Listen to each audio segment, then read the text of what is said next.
Welcome to Just Wanna Quilt, a research podcast coming out of Tulane University Law School, where we explore all kinds of things, stories about quilting, tools, field trips, maybe some famous quilters stop by, and, of course, a little bit of copyright thrown in just for fun.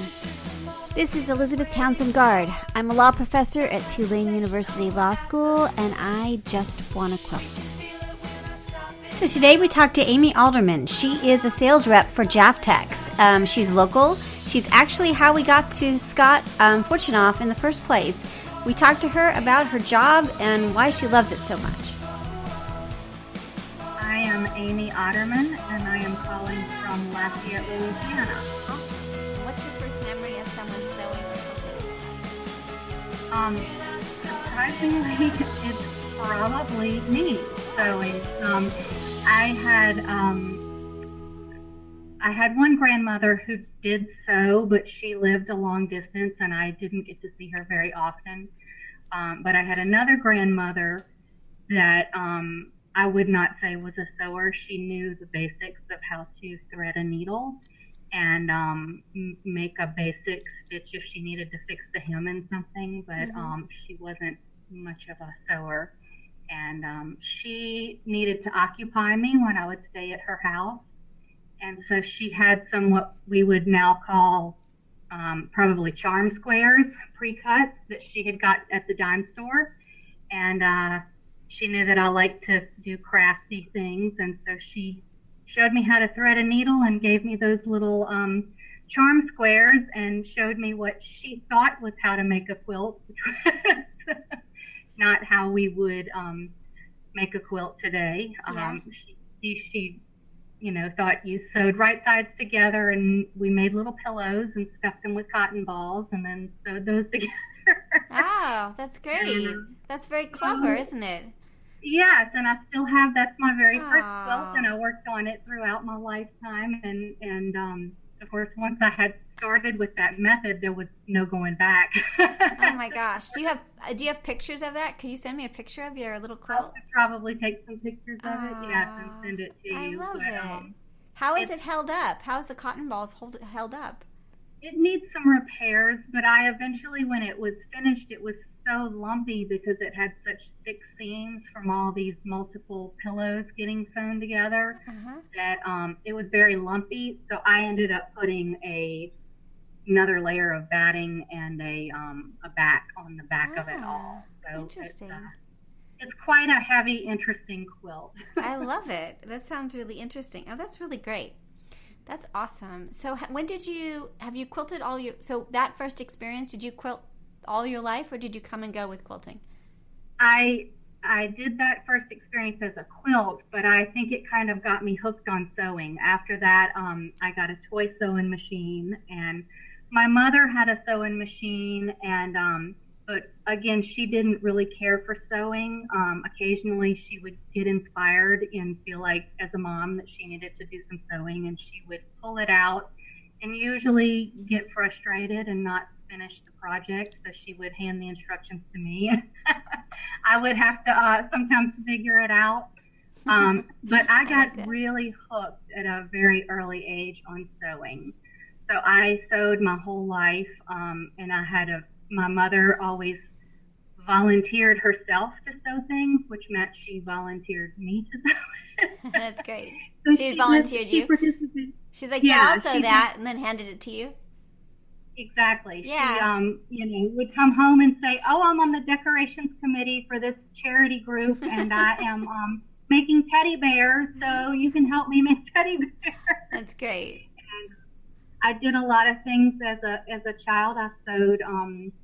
I did some soft sculpture dolls that I took a class and learned how to do, and I would occasionally sell things like that. And by the time I got to college, I was getting recruited sometimes to make dresses for parties for friends. And then I eventually, when I finished college, I took a job with a small little small-scale local children's clothing maker, and so I kind of worked in that a little bit in manufacturing. And then after that, that was a tough job to stick with and pay the bills.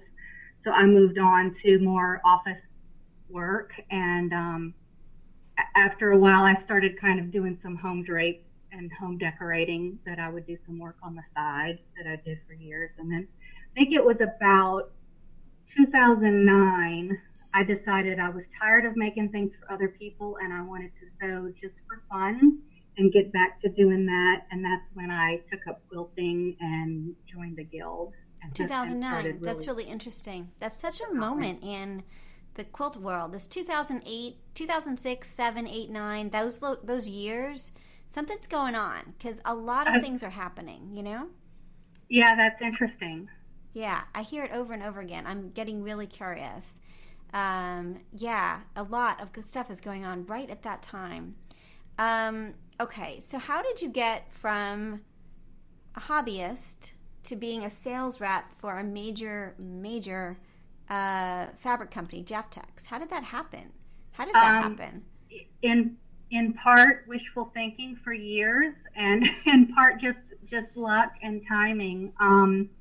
I had been working, like I said, in office administrative jobs, the kind of jobs you sit in front of a computer all day and do a lot of the same repetitive tasks. Yeah. And it wasn't my thing, and I had known it for years, and I was always looking for something different. And when I started quilting, I got to know, I'm going to give a plug out for her shop, Belinda Wallace, who is the owner of J&D Quilting in Sunset, Louisiana. And we got to be friends, and I'd go in there and visit with her and, say how much I needed a better job. And she said to me, Amy, you'd be perfect to be a sales rep.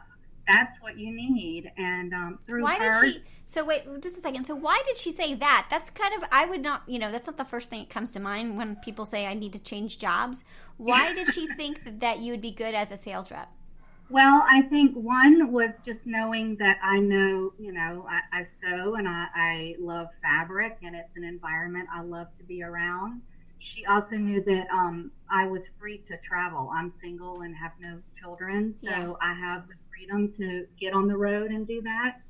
And I don't know, I guess she just thought maybe that it would be something that would be good for me. And the more she would talk about it, I would say, well, I could do that. I think I could do that, even though I've never had any prior sales experience. Yeah. I felt like, I know fabric. Right. And I know quilting, and I know what people who are sewing do.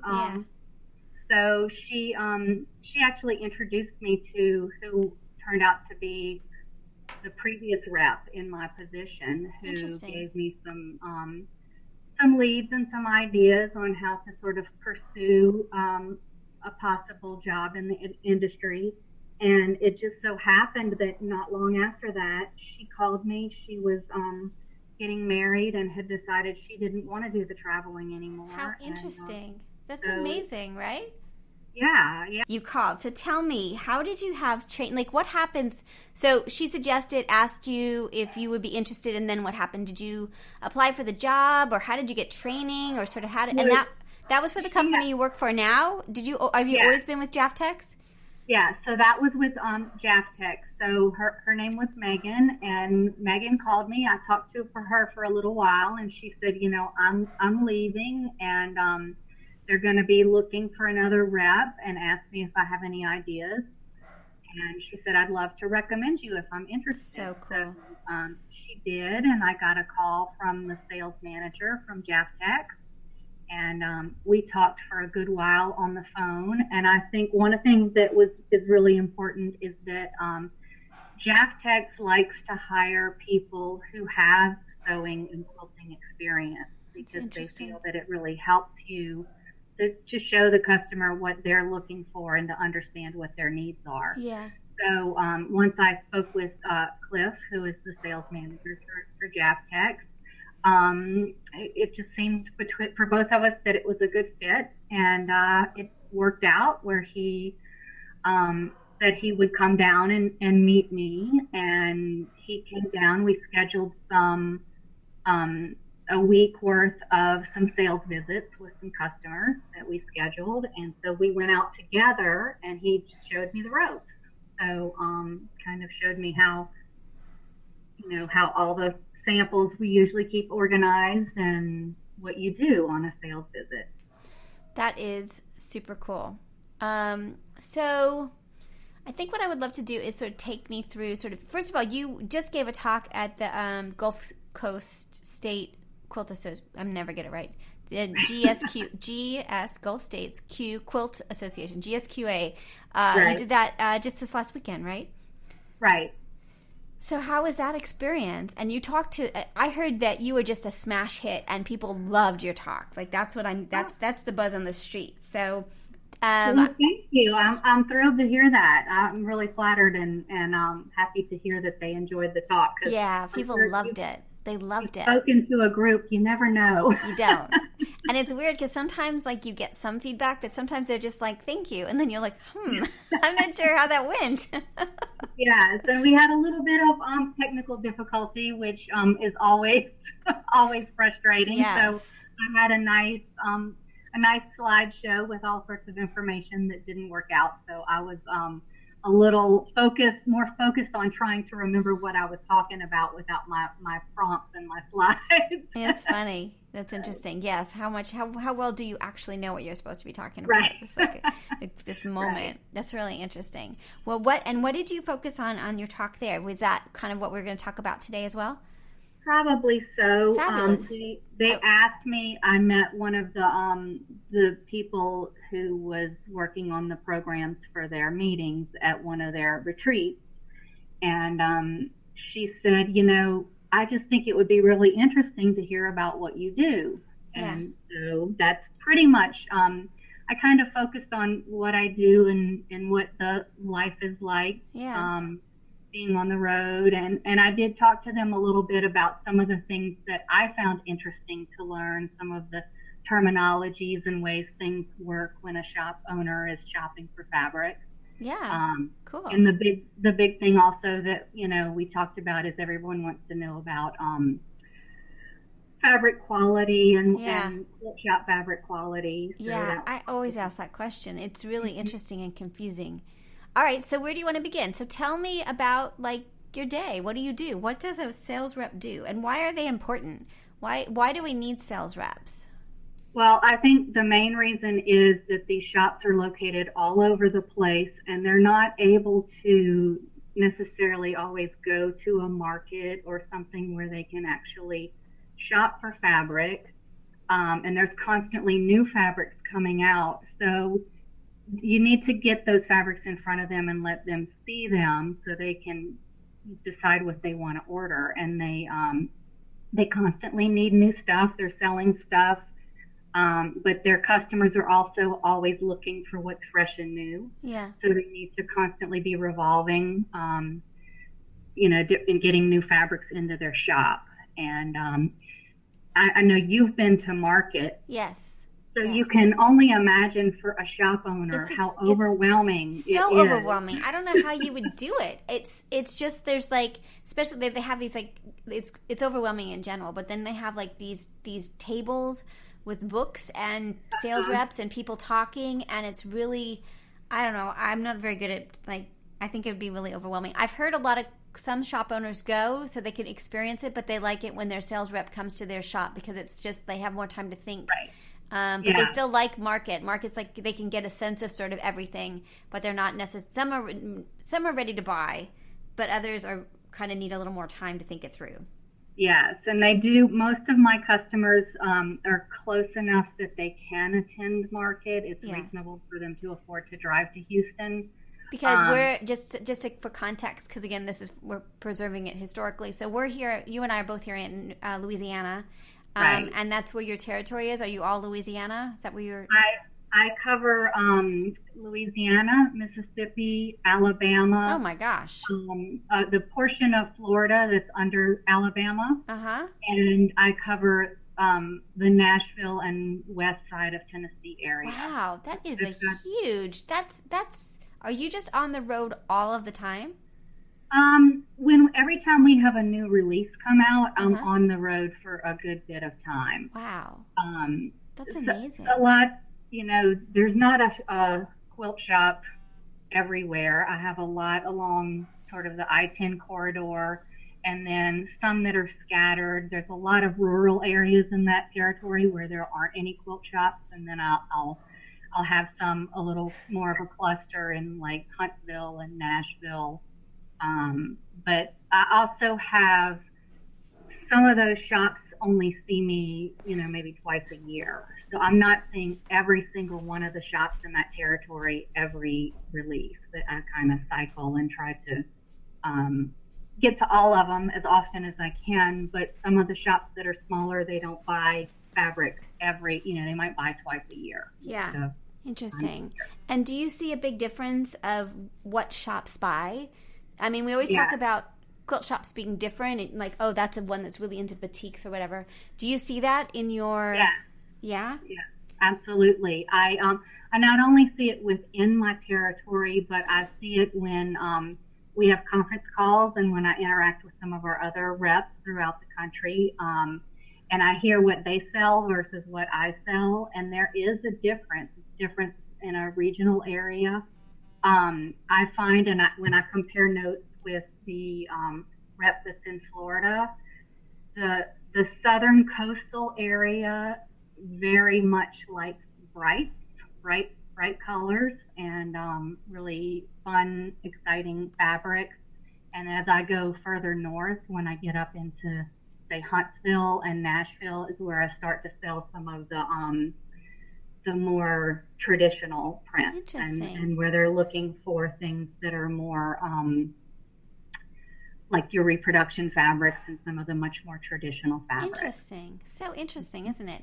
So sales rep are important and regional differences are important.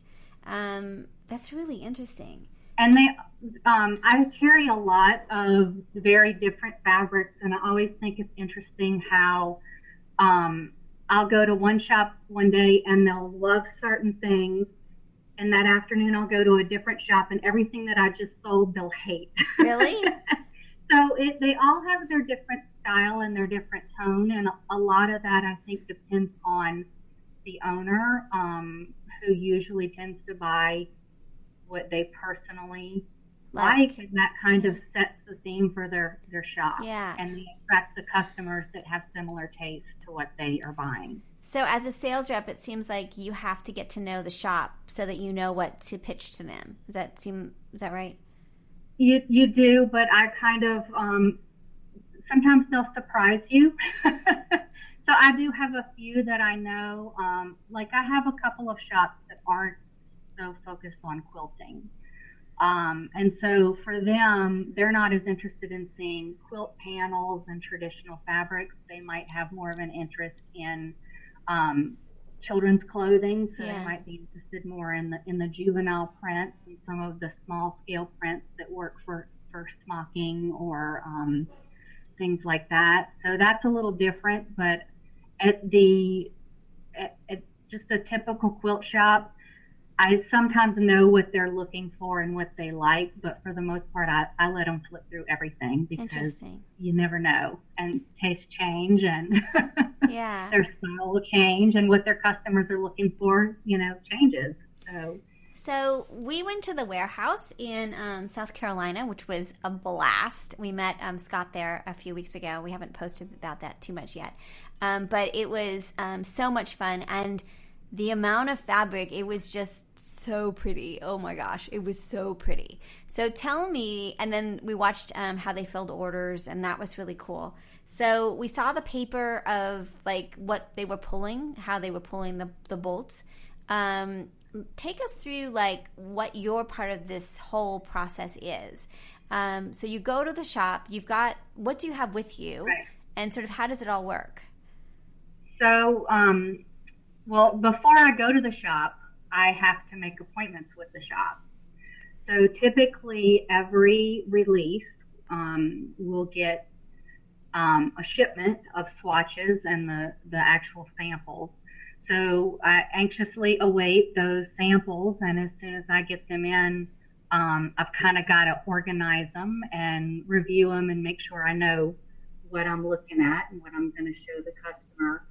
And I also, around that same time, I've been working on calling customers and making appointments. And I have to say that's the most challenging part of the job.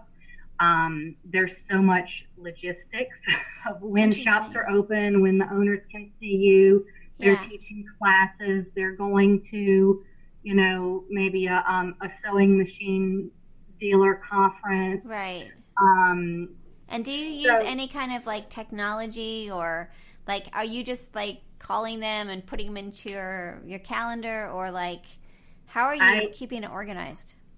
It took me a little while to kind of figure out the ideal system, because I started out with multiple lists of customers that were previous customers, and I had spreadsheets, and but I kind of got it down to where now I have a Google map where I have all of my customers pinned on there, and it has all their information, and I've even added additional things, like I'll have their link to their Facebook page, because I like to kind of take a look at what's going on with their shop, and what events they're having and classes they're doing. And so I have pretty much I use all the Google products on my Android devices, that I have the Google Calendar and the Google Contacts and the Google Maps. And so they're mapped out now, which makes it a lot easier. When I first started, I would have to make a phone call, and I might schedule an appointment, and then I would have to do the math on a map and see how far the driving distance was to the next shop that I could possibly see that day or the next. Yeah. And now I've got them mapped out. That's so great. How many shops do you think you're able to see in a day? In a day, I'll never make more than 2 appointments. I'll make a morning appointment and an afternoon appointment. And how long does an appointment usually last? Like, what do you walk us through so you made the appointment. What happens next? You've made the appointment, and then is it the once I sort of get my schedule booked and book up who I'm going to see and hotels I'm going to stay in and how long it's going to take me to drive there, I get on the road. Do you always drive, or do you fly sometimes? I'm sorry, I didn't hear that. I said, do you always drive, or do you fly sometimes? Yes. No, I always drive. Wow. I think we have one rep in Hawaii that does do some flying, but that could get really expensive. Yeah. if you we're having to fly. That we do for markets. At market, they will invite and bring in some of the sales reps, and sometimes they fly in from somewhere else to work at a market. Yeah. So, do you work at market? Do you work at market? I have. That's so cool. I have worked 2 years at market, and I'm in driving range, so I've just been able to just drive when I work and I've only worked fall market so far. That's cool. Oh, that's cool. Do you think are you going? Do you know if you'll go this year? I don't know yet. I don't know. You still have to go. I want to. Well, we're close enough. We can hang out without having to go to market. But yeah. Okay. So you're at the shop. You go to a shop, and what happens at the shop? How does that process work? So I have suitcases full of samples. So I go in, and what's so fun about the job is usually the people at the shop are excited that I'm there, and I'm their best friend when they see fabric. Right, totally. You get all the new good stuff. It's like you're like it's like candy.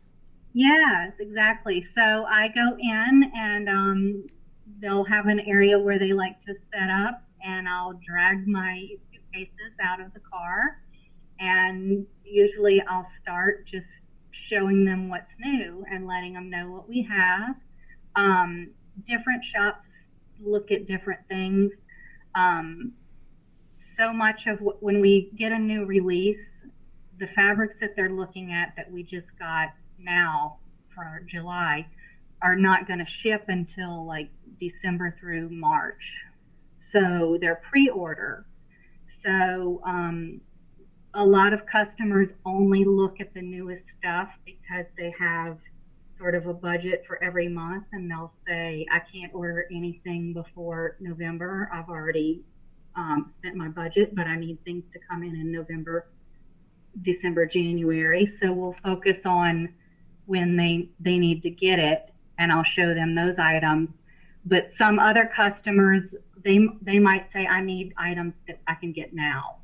And so we'll look at the things that have been printed and that they can get now. The term we always use is at once. At once? Say it again. At once. At once. Are available at once. At once. Yeah. And so if you need at once material, then how quickly, if they order the at once material, do they get it in that instance? I don't, like an average, like is it still like a month or two, or is No, it like it's sooner than that? I would say that it's within a week and a half, wow. maybe.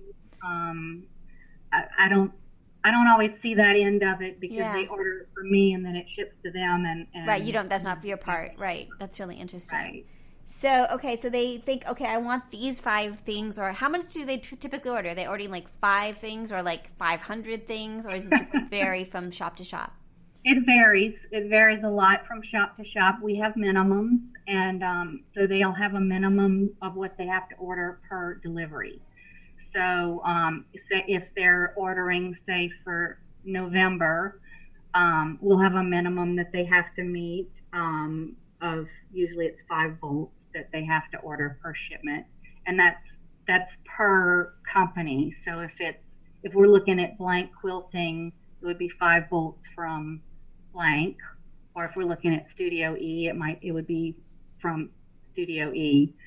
So that's the minimum, and I mean it can range. It can really range from a smaller shop that just orders a couple of order sheets with a small number. 5 bolts isn't terrible. I mean, how much 5 bolts? 5 bolts isn't a horrible. I mean, it's a doable amount for a small shop, right? That's very reasonable, right? Mm-hmm. It is doable. Yeah. How much do you think this is wholesale pricing. I can't ask you. How big an investment? Let's see how can I ask you? So let me ask you a different question. When they order the fabric, do they pay for it right then and there, or is it upon arrival, or how does it work exactly? It's upon they get invoiced for it when it ships to them. Got it. And something that can happen, so they'll order. Usually, most of our bolts are in what we call 15-yard put-ups. Yeah. That's the number of yards on a bolt. So they may order 15-yard put-ups, and when the order gets in, they get a 14-yard bolt, or they get something bigger. may be sold out. Like say that they order something now, but they don't want it delivered for 2 months. Yeah. And 2 months it's been sold out. So they only get invoiced and billed for what actually ships to them. Interesting. Very interesting. And interesting. Okay, so they order it, and then you fill out the order, and then what happens to the order? Is it electronic order, or is it by hand, or what does the ordering process look like? I just use a little scanner app on my phone, and I just zap it and beam it to them. That's so cool. So it did when I first started. Scott would always talk about the fax machine and reps sending stuff to the fax machine, and I laughed because in an office I had not seen a fax machine in many years. Right. So I was one of the reps that opted to email mine in, and now I usually use a phone app that I'll send them in that way. That's very cool. That's really cool. Now, interesting. So what is life like running about the country like this? How long have you been doing it? About 2.5 years now. Yeah. And it is, I would say it's not for everybody. I was lucky enough to get together with 2 of our other reps not long ago for a retreat. And we were comparing notes and talking about what it takes. And one of the other reps, she said, I've been thinking about it. And she said, I think the most important quality that you need to have to do this job is to like to drive. Yeah. What's that? Yeah, you do. And you're okay with the driving? Yes. And I find the driving kind of relaxing. I mean, I sort of enjoy that. I can listen to an audio book. I've been enjoying your podcast. So, there's Thanks. stuff that I can do while I'm driving and just kind of relax. Yeah. I know, I've heard people who travel often say they get really tired of a hotel room, Yeah. but I haven't seemed to get there yet. It's kind of nice. That's nice. I don't have to clean it. I know. I know. It's so true. You know, all those chores that are there at my house, I I'm know. away home. So in a I way, agree. it's a little bit like a vacation. Yeah. And I enjoy the traveling. And, How much do you think you're on the road in your job? I could probably be on the road easily 8 weeks per release. Wow.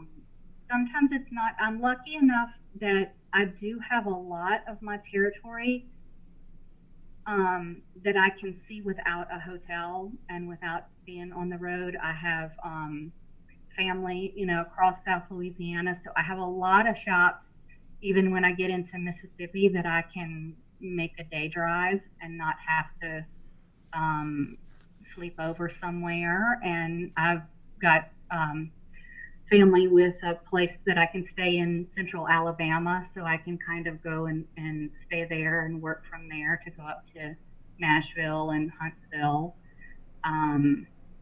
But for the most part, I'm on the road during the week, and then I end up home or one of those alternate sites for the weekend, because quilt shops, typically you're going to schedule with them Monday through Friday, and there's even a lot of them that aren't open on Mondays. Yeah, right. So You lose that day. So you're kind of stuck. If you're like out way far away, you're kind of stuck because maybe coming home that day or something like that. The option of spending money to stay in a hotel for 2 or 3 nights that you don't really need to, or drive home. Just drive home. Yeah. Yeah. Make it, just schedule those long ones so that you know you're leaving on Friday as opposed to something else. Right. Yeah. Yeah. That makes sense. Yeah. And then what's the, I mean, if you don't mind, if you don't want to answer, that's okay. And if you want it delete, I mean, not public, just let me know so I can cut it out. But what's the economics of this? Are you getting paid? Are they paying? Is Jaftex paying for your travel? Are you getting paid on your own salary? Like how? No, I am officially. I'm a contractor. I'm an independent sales rep, which means I work for myself, and I contract with them to sell their fabrics. So I get paid on commission. I get my commission when the order ships. Wow. So that meant that that's when harsh, I first, right? Yeah. When I first started, I had to be prepared to kind of be able to make it until my income built up. Yeah. And then I pay all of my expenses. Wow. And, you know, I've been told that there are companies that work differently and do pay for your expenses, but I feel like if that's the case, I probably would get a lower commission. And I like feeling like I control what my expenses are. Right, so you've got kind of motivation to be out there at the shops and really helping them buy stuff because that's how you make your living. Right, and I usually stay at budget hotels. Yeah. And I've made friends, which is fun. Sometimes I'll run across somebody that is eager to offer you a place to stay. Yeah. So I've run across that a little bit where I've made friends that have offered to let me stay with them. That's nice. So it's interesting. And do you feel like, so we've been talking to all kinds of different people in the industry, and you know, the pattern makers have a hard time. They supplement with teaching. Like the economics of this business, although there's a lot of money in it, it's still hard for people to make a living doing what they want to do. Do you feel that way as a sales rep too? Or do you feel like if you do what you do and you know what you're doing, you're in good shape? Does that make sense? Like how hard is it to, and you're experienced now. So I'm really thinking about someone thinking like, oh, I want to do that too. Like how realistic is it, and how, you know, is it? Well, I have to say that when I started, I was scared to death. Yeah. And I was lucky enough that I had some money put away, and I had family that was very supportive and told me that, you know, they were there to help me if I needed a little bit to tide me over until my check started coming in. So it was, I had no sales experience whatsoever prior to this. So that was really scary to not know if I was going to be able to make it. The previous rep had told me what she was making, and she had kind of cut back to working probably a little more part-time than full-time, I think. So I felt fairly good that I was going to be able to make ends meet once things started coming in. Yeah. And it's sort of a factor of how much you work. It helps keep you motivated to know that. No, I see that. I mean, I can see why that is. If I don't get out on the road and go see my shops and sell them some fabric, I'm not going to get a decent paycheck. Yeah. No, that makes sense. That makes a lot of sense. And it is, I mean, I'm fortunate that I'm not, I have a fairly low cost of living. I don't live extravagantly. So I'm making a little more than I did in my previous job. And I constantly feel like there's more potential as our company is growing and we have more things to offer. Yeah. I feel like it's, I can make a living, but I'm not going to be Warren Buffett. Yeah. Well, who is, right? Like, really, who is? Who is? Right. So let me ask you another question. So when Jaftex bought FreeSpirit, did the FreeSpirit, did they stay with their own sales reps, or does that become part of your thing? No, they, for the most part, a lot of the companies that they currently own, they've always bought out these companies. And so a lot of them, they'll do that. They buy the company, and I think they keep as much intact as they can. So they've kept a lot of the people and the designers they've kept, and the sales team that they had with FreeSpirit has stayed in place. And, that may change over the years, but as of right now, that's what they've done.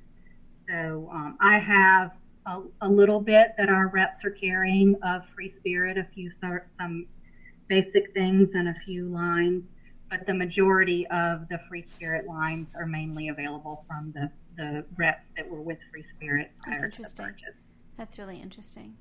Well, this is really cool. All right, so the last, I have two more questions for you. So one question is, what is the difference between what do you say is the difference between fabric in a quilt shop and that in a big box store? For some fabrics, there's a difference. For others, there are not. So it just depends on the companies and what they are selling. For us, Jaftex doesn't really sell to the chain stores anymore. They do have a few little things that might be in the chains. But the majority of our lines and what I carry, I don't visit the chain stores. I carry fabrics that are designed and intended to be sold to independent quilt shops. Interesting. And those shops, they want to carry things that are unique and that you cannot buy in the chain stores. So it's marketed only to them. Yeah. And everything that we sell is what's considered quilt shop quality fabric, and it's made sure that it's a high quality fabric. Yeah. There are companies that do have like a chain store line, from what I understand, and there is some difference in the quality of fabric for some companies that sell both to independent shops and to chains. Interesting. Personally, I feel like the biggest difference in buying your fabric in a chain store versus an independent shop, it's not as much the fabric as it is in supporting that independent shop. And, if we don't buy local at our local shops and support them, they're going to be drowned out and run out of business by the big chains. And, there are things that you can't get in a big store. You can't get the same kind of customer service and camaraderie and feeling of community that you can get when you go in and spend time at a local shop. So I think that's the most important thing about shopping in a local shop. And you do know when everything in a small shop is probably going to be a high quality fabric. When you go into the chains, you may get some that's good quality, you may get some that's not. Yeah. So yeah, you have to be more careful. It's really interesting. Well, this is so fascinating. I'm so psyched that you came on and you introduced us to Scott, which was so great. So Scott Fortunoff has been on the show a couple of times now. We visited him in South Carolina, and he's been very generous on one of our. We have 2 community projects going, and he's been really, really great with that. Yeah. So it's been really, really amazing. Now, what happens to I have 2 more questions and we're done. So what happens to the samples when you're not selling them anymore? What do you do with them? Do you make them into quilts? I think you might have, if you've been at a show or something where they're selling fabric, you might have seen, contrary to what people think, the majority of our samples are on paper. They are paper cards. The fabric hasn't even been printed yet. So you get a paper card that's a preview of what the fabric is going to look like. Got it. And that's where the shops order. Got it. They order from that paper card. Once the fabric's been printed, sometimes, especially if it's a basic or something that we're going to continue to have, we'll get a new card that has actual fabric swatches on it. And there are a few lines that we do have some actual, what they call a cap set, that has fabric swatches all stapled together on a little swatch set. So what happens to the samples is that everybody that I know asks me for them and wants them. You're very popular. So, yes, I have to be very, I have to kind of hoard them a little bit and carefully give them out. That's so funny. I try to give out just little extras, and give sometimes to a guild or a somebody who's doing a charity project, or a little thank you gift for my shops. I love it. Things like that. That's so great. And we don't have as many as you would think. I think people have this dream that as a fabric rep. Then you're just like, I have piles of it in your room, like just piles of fabric, but that's not what happens. Yeah, no, I don't have piles and piles of it, but I do. And then when we get our swatches, sometimes they send us little, a box of some goodies, and I just try to carefully give those out to be fair, so that everyone out there gets a little bit sometime or another. I get that. I totally get that. What do you do on your off time when you're not on the road, or are you always on the road? I'm not always on the road.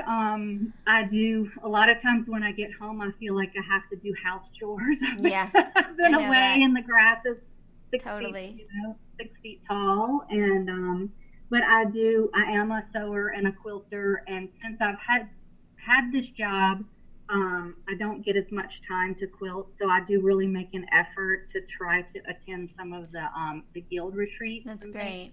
Because that's my main sewing time now, is if I set aside to go to one of their, usually it's a weekend retreat, and I can kind of get that in between some of my travels. I love it. So I do that, and I do occasionally, if I ever have time, I like outdoor things, and I have a kayak that sometimes I'll get out and take my dog and do that. That's cool. That's great. It sounds like you keep busy, though. There's a lot going on. How often are the fabrics released? Is it 4 times a year or twice a year? Yeah.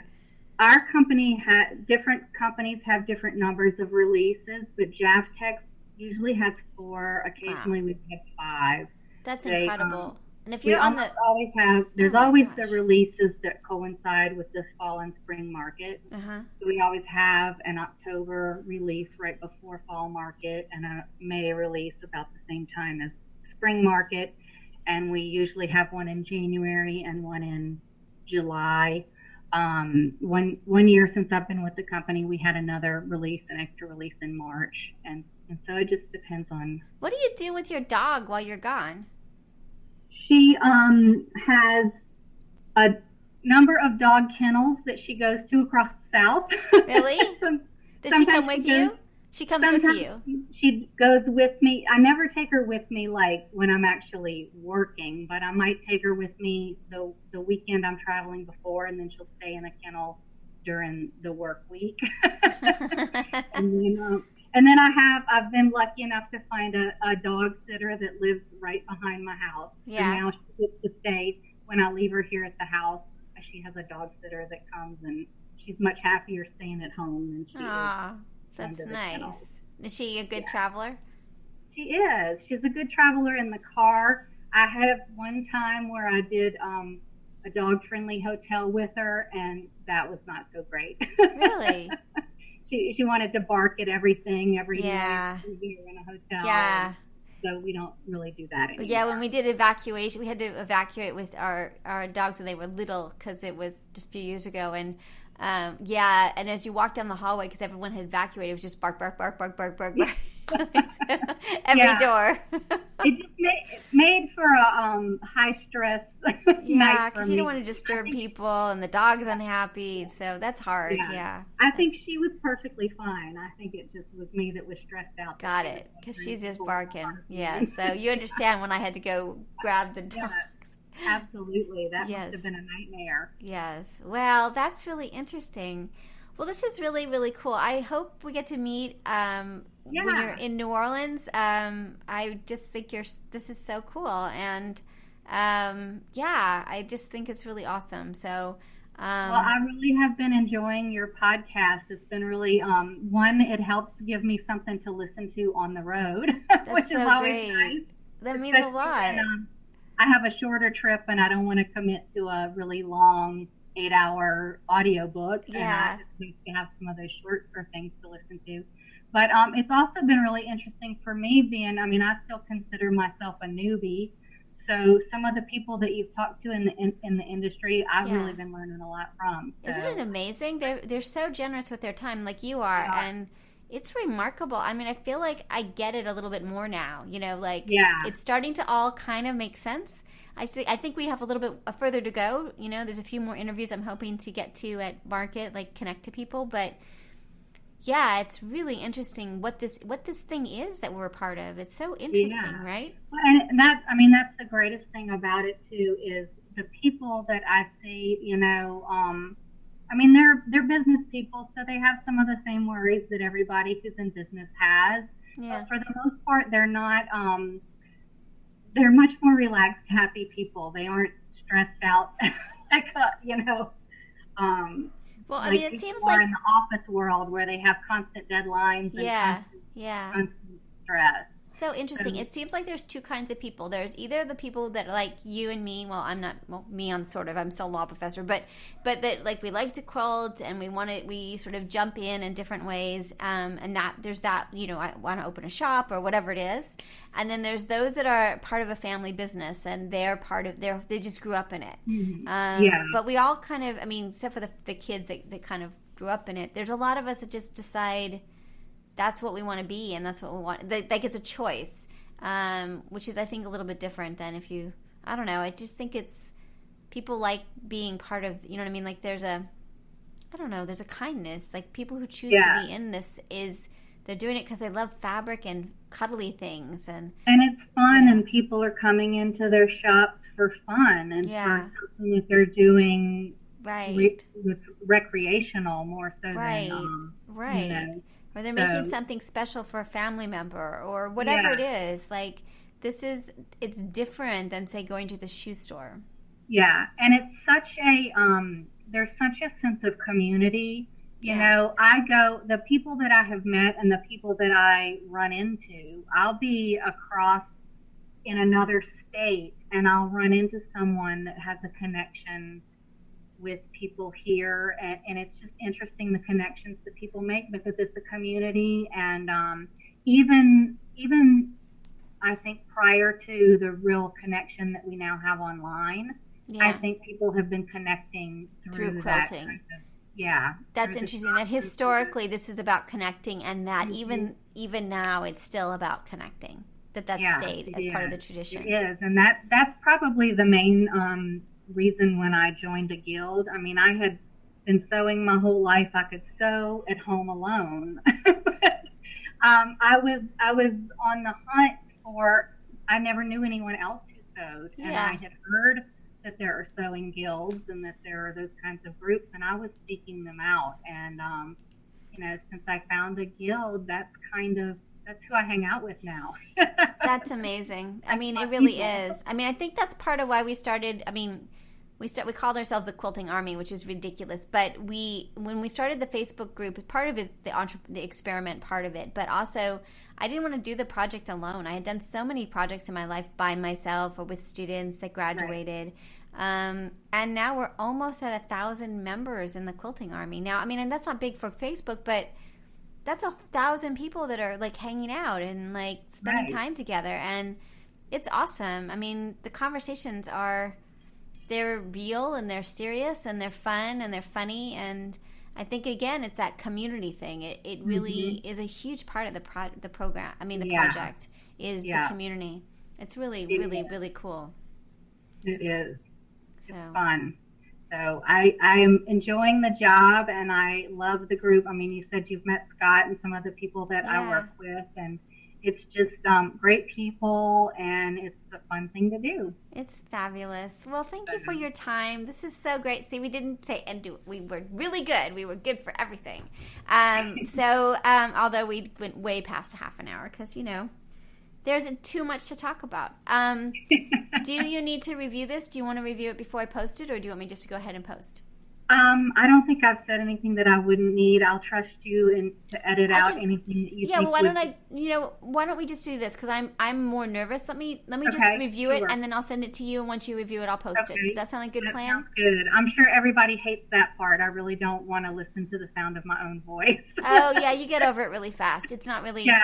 It doesn't even feel like you're talking. At least because I review all of them, and it almost feels like I'm just listening to something else. That's kind of the way. It's weird. It's a weird thing because I don't know. Your voice doesn't sound like your voice when you listen to it. No, so if you just pretend like it's not you, then it's fine. Yeah. At least that's what I do. I'll do that. I'll do that, and I'm glad that I didn't have my dog disrupting this. No, the dog is good. The dog people we're in Quilt Folk magazine this issue, and they have a gorgeous picture of our cat. And I'm like, and there's a picture of the kid and all kinds of, but the cat is like, oh my gosh, the cat's so beautiful. So it's like, that's all I care about. I need to go out and get it. I haven't seen it yet because they did come and did an interview with us that didn't end up in the magazine. Yeah. But I still want to see everybody else who did, and I think they're going to put, some stuff online. Yeah, that's great. No, I think it's great. They're doing such an amazing, the Quilt Folk's such an amazing, like capturing. It's kind of like a little bit like it's the same kind of project that we're doing, which is sort of capturing what's happening at this moment, and it's just so cool. I mean, so beautiful too. I mean, they came to our house, and New Orleans houses. Our houses film really well, but like if you're here, you're like, well, that's not it's not what it looks like in the picture. It was great. Pictures of us in front of, we were like 10 feet from a dumpster in front of a muddy ditch. Yeah. And it was like, kept saying, really? And they said, trust her. The photographer is great. It's going to look like, yeah, like we're out in nature and out in this beautiful place. Yeah. The photographer, at least the one we had, Melanie, was just like unbelievable, like what she could do. And she's kind of sort of small and quiet and just, taking little bits of pictures, and then you see them and you're like, oh my goodness, like, like how can that be happening? Like, how did you do that? It was amazing. It was really amazing. Yeah, very impressive. Yeah. Well, I really enjoyed this, Elizabeth, and I'm glad that you got to interview Scott. I know he was excited and interested in it, and so he was really willing. It was so nice early on when we're so brand new that he was willing to come on. Was really Well, really awesome. He was really trying to grow. We're off the air right now, right? No, we're still there on, but we can edit this out if you want. Okay, because I thought we were finished with the interview. Yeah, we are. We can hold on just a second. Okay, let's officially say goodbye, and then I'll turn this off. Okay, hold on. So you've been listening to Just Wanna Quilt, a research podcast coming out of Tulane University Law School. And I'm Elizabeth Townsend-Garr. If you like this podcast, keep listening. Also, we have a Facebook group. Come join us. We talk about a lot of things. We also have an Instagram account. And of course, most importantly, I really hope you get a chance to quilt today.